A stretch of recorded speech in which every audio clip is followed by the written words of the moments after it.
Small-scale businesses strive to remain afloat within Abuja Central District. Vanishing act of smaller denomination of the naira. Is it an accident or by design? And our cover story, dwindling fortune of reading culture in Nigeria. Hello and welcome to Citizen Television News. I am Grace Ayoyenikon. Businesses are built more around people than just an environment. In this report, Talub Amole takes a look at market strategies and profit margin of some small-scale businesses operating within Central District in Abuja. Central Business District of Abuja, also known as the Central Area, is the political and economic heart of Nigeria's capital city. Located in Phase 1 of the City Master Plan, it serves as the operational headquarters for major local corporations, multinational companies, and federal government institutions, such as the Presidential Villa, Aso Rock, the National Assembly, and the Supreme Court. It also houses the Eagle Square, the Federal Secretariat, the Central Bank of Nigeria, CBN, NNPC Towers, as well as the religious monuments. However, despite the presence of these government institutions and major businesses, there are small businesses such as mama puts, POS vendors, grocers, and the roadside hawkers who power daily life activities of the federal and the private workers who come to work every day. They are the only people that are able to give us a food that a common man can come and eat. I sell egg roll, donuts, and buns. The minerals. Not everybody that's able to go Mr. B's big place to be able to buy the food.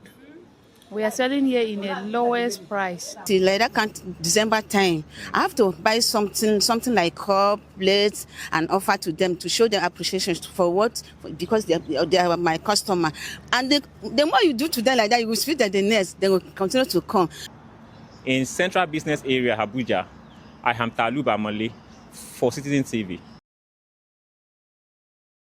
In a related development, Nigeria's lower naira denomination was enough to cover basic purchases, now buy far less than they used to. This report takes a look at the fast disappearing of lower denominations and the declining purchasing power. So we are not used to collect the 10 naira, 20 naira, because it's not useful again. For many Nigerians, 10 naira, 20 naira, 50 naira and even 100 naira notes were once enough to buy snacks, pay transport fares, or purchase everyday household items. Today, however, those same notes have become symbols of naira's declining purchasing power as inflation continues to erode their value. Across markets, roadside kiosks, and supermarkets, it is becoming increasingly difficult to find goods that cost 50 naira or 100 naira. Maybe something like pepper, no pepper of 10 naira. Maybe 15 naira, no pepper of 15 naira. Many traders now regard the note as inconvenient. If 10 naira and 20 naira is not used to the market again.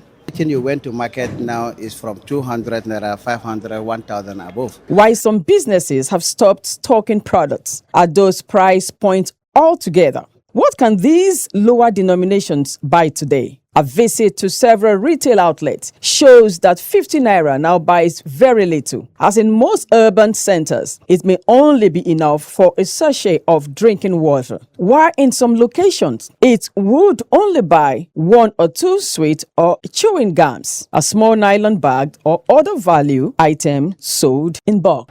From Central Area, this is Grace Ayoyenikon reporting for Citizen TV.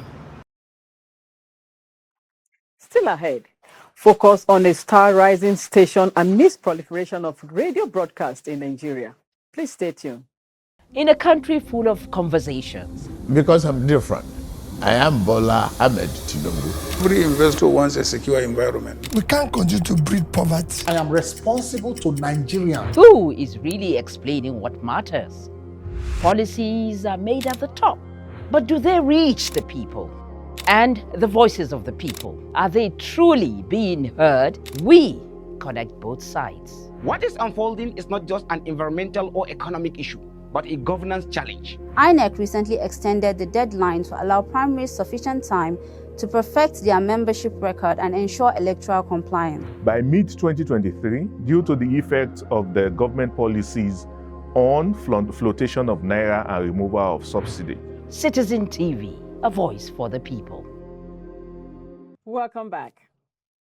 Reading has long been considered the key to knowledge and personal growth. But in today's digital age, many people spend more time scrolling than reading. So has our reading culture changed for better or worse? Joining me in the studio to analyze the dwindling fortune of reading culture in Nigeria today is Mr. Sahid Ayegbuka. So you're welcome to the program. Thanks for having me. Okay, I would like to ask quickly, do you think Nigerian reading culture is actually dwindling? I think it's crystal clear that the reading culture is declining. And you will see it even in the number of books that we are chunking out, and also the number of bookshops we also have. But science has validated that people would rather watch a video than read. And because we now have many options for video format, in cartoon, in storytelling, in documentary format, in movie format, people now choose to seek knowledge or get entertained via videos than via reading. So I would say it's a fact. And it's also leading to the death of a lot of books. Now, currently in the world, we have about 180 million living books. And a lot of books have died, and a lot of books are also dying. Okay. So books are basically classified into living and also dead. Okay. So it is more effortful now for authors to keep a book alive, because the people who want to read it are probably the elderly ones or just a few ones amongst the millennials. All right, quickly, sir. Do you think that the internet, the advent of social media, is playing any crucial role in as to the reason why we have dwindling culture and reading? Yes, because there's now another option. People want to be entertained. Before, you were restricted to only physical assets. So reading was one of those things. You immerse yourself into somebody's biography, into somebody's memoir, into somebody's novel, into somebody's drama. So it was a means of entertainment, and that was one of the most available options. So on the basis of that, a lot of people cultivated the habit of reading. Newspaper was also there to also get current issues, also immerse yourself into the current affairs of your country and also globally. So there was no other option then. If you are not reading, then you are dead, knowledge-wise. Right. But now there are options for entertainment and also for learning beyond just reading books. All right, quickly, sir, what do you think should be, what's the way forward?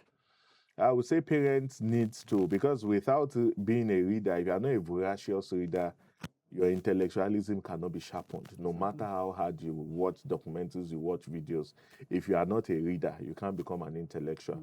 If you are also not a reader, there are also some problems you can never solve. Readers are also problem solvers. So we need to put in place, right from there was, probably just to share this with our audience, there was a parent that in their house in the United Kingdom, when the child completes a book, he gives that child $5. Wow. So on the basis of that, the children want to complete books, and they became habitual in completing books. And I also know somebody, Dr. Smith-Bam, one of his sons in last year read 400 books just in a single year. All right, sir. Thank you so much for being on the program. We have very limited time for this package. Thank you so much, Mr. Sahid, for being on the program. It's my pleasure. With the proliferation of over 150 stations, what does it take to keep a modern radio station afloat in the country? In this report, Usman Abdulkadir Taliki takes us behind the scene of Citizen FM Abuja, one of the fast-growing stations in the FCT. It's always a pleasure to be with you on Insight on Citizen FM 93.7. Established in 2021, Citizen FM 93.7 is one of the Abuja fastest growing radio stations, broadcasting from Labour House in the Central Business District. Since its launch, the station has built a reputation for informing, educating, and engaging its audience. Our broad mixture of culture, news, and business gives us that edge. From its vision and operation to its coverage, achievements, and the people driving its success, The station has Citizen as its target audience. Citizen FM on frequency 93.7 FM. Bringing authentic and factual news that truly resonates with youth and even entire population of the country is what Citizen FM is known for. I am Usman Abdulkarim Taliki, reporting for Citizen TV. Now to sport matters. Over to Demola Adeniran. Thank you, Grace. Do you know that every time you watch football, you are witnessing the legacy of one man? Ebenezer Cobb Morley, born in 1831 in England, got fed up with the multiple rules in football.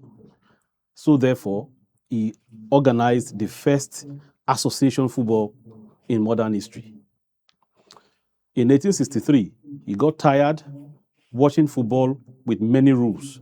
So he proposed having a governing body, a football governing body in 1863, and that gave birth to the first rules that we know in football.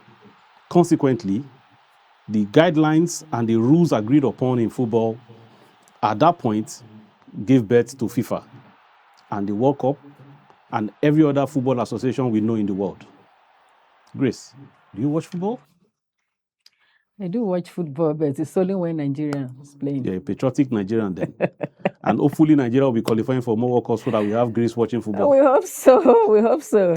And that's the size of the package we have for you today. I'm Grace Ayenika. Bye for now. This is better than the other one. Yes. This is fantastic.